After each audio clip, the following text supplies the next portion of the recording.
Último bloco aqui do 3 em 1 está repercutindo, bombando aí nas redes sociais, uma imagem extraída do acervo do jornal Estado de São Paulo, na qual o deputado federal Jair Bolsonaro, em entrevista concedida em 1999, elogia o então presidente da Venezuela, Hugo Chávez.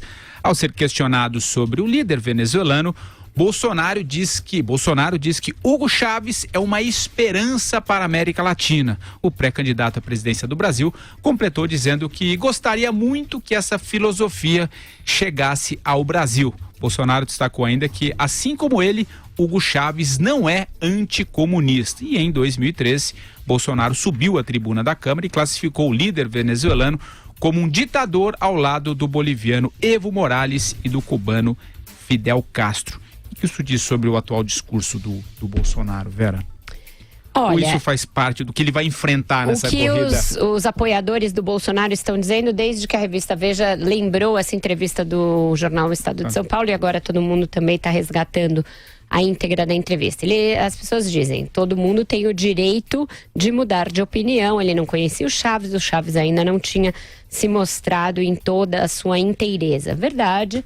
Isso é válido para o Bolsonaro, é válido para todos, mas eu analiso essa entrevista não pelo que ele disse pessoalmente do Hugo Chávez e pelo que ele diz sobre esquerda e direita, pelo que ele revela da sua concepção de democracia. Ele diz, nessa entrevista, que Hugo Chávez é capaz de fazer o que se fez aqui em 64 e ser ainda mais duro, ainda mais radical do que a palavra vai fazer o que os militares fizeram aqui, só que com muito mais força.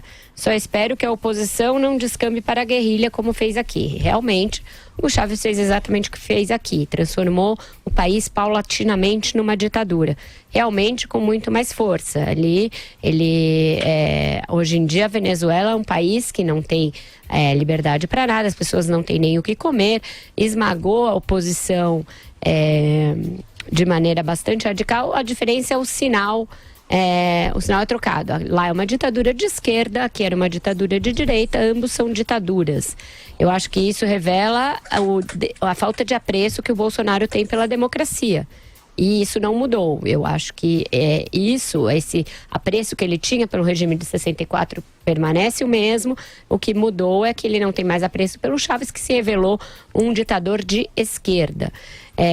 Então, eu acho que essas coisas são sim importantes. É importante você saber a concepção que os candidatos à presidência têm do papel do Estado, do papel da economia, de democracia, o que eles pensam a respeito de questões relevantes para um presidente da República. Eu sei o que o Bolsonaro pensa em relação à família, sei o que ele pensa em relação à ética, sei o que ele pensa em relação a uma série de coisas que ele tenta valorizar para obter o apoio dos seus seguidores. Mas eu quero, e para mim é importante como jornalista, saber o que ele pensa de questões que dizem respeito diretamente à concepção do Estado, o tamanho do Estado, a democracia, os limites do poder, que é até onde ele está disposto a achar que um governo pode ter o poder sem delegar ao Congresso, sua relação com o Congresso. Isso tudo é muito importante para um presidente da República, e eu acho que é papel da imprensa, da sociedade, discutirem isso a partir do momento em que o candidato passa a ter chances reais de ir ao segundo turno, etc.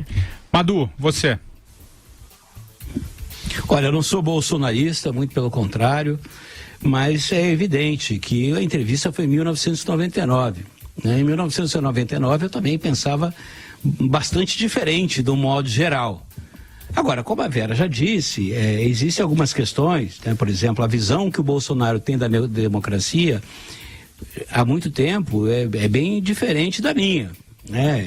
Ele, assim como certamente fez uma autocrítica com relação ao governo do Hugo Chávez, ele poderia também fazer uma autocrítica com relação à ideia que ele faz do que é uma democracia. Mas teria que ser uma coisa sincera, não só com fins eleitorais, ou eleitoreiros, no caso. Mas eu dou, nesse caso específico do Chávez, é evidente que foi digamos assim, uma tirada de casquinha, um jogo meio sujo com o Bolsonaro, porque, isso, cara, faz 18 anos que ele falou esse negócio. Ele mudou de lá para cá bastante, espero que para melhor. Vamos só lembrar que o Fernando Henrique deixou de se eleger em 85 por algo que ele tinha dito questionamento muitos e muitos anos antes sobre acreditar ou não em Deus. Quando as pessoas são candidatas, elas são confrontadas com a própria obra, com a própria opinião. Ô Andreasa, o que você pensa a respeito? O Bolsonaro não faz autocrítica, não reconhece erro, jamais. É da sua estratégia, talvez equivocada. Nunca se desculpou pelo que falou 2 vezes para Maria do Rosário, que não mereceria ser estuprada por ser feia. É da natureza dele. Ele precisa se acostumar, no entanto, a ser vidraça. A ser criticado. Ele é pré-candidato à presidência da República, aparece muito com alta intenção de votos nas pesquisas, é o segundo em todas elas, tem que ter o seu passado investigado mesmo, é o papel do jornalismo, é isso mesmo. O que é curioso aí, o que me chama a atenção, sobretudo no conteúdo da entrevista, é o péssimo analista político que o Bolsonaro é. Tudo que ele diz ali se manifestou ao contrário, quer dizer, não entendeu nada. E em 99, o Hugo Chávez já era o que era. Tá, ele se elegeu em janeiro, tinha os apoiadores que sempre teve a esquerda como apoio, depois piorou, mas já era o Chávez que nós conheceríamos. Ele foi eleito em janeiro, a entrevista do Bolsonaro em setembro. Em 92, o Hugo Chávez havia tentado dar um golpe de Estado na Venezuela. Já era um golpista. Não cabe esse discursinho do Bolsonaro de que não sabia como ele era. Sabia sim, e se não sabia, apenas mais um sinal da parvoíce. Outra coisa curiosa, em 99, o Bolsonaro não se dizia anticomunista. Logo ele hoje, que é o principal apontador na cara dos outros para dizer quem é ou não comunista. Tudo isso muito curioso, faz parte do jogo político, ele precisa aprender a lidar com isso. Está só começando, vai ser uma campanha dura.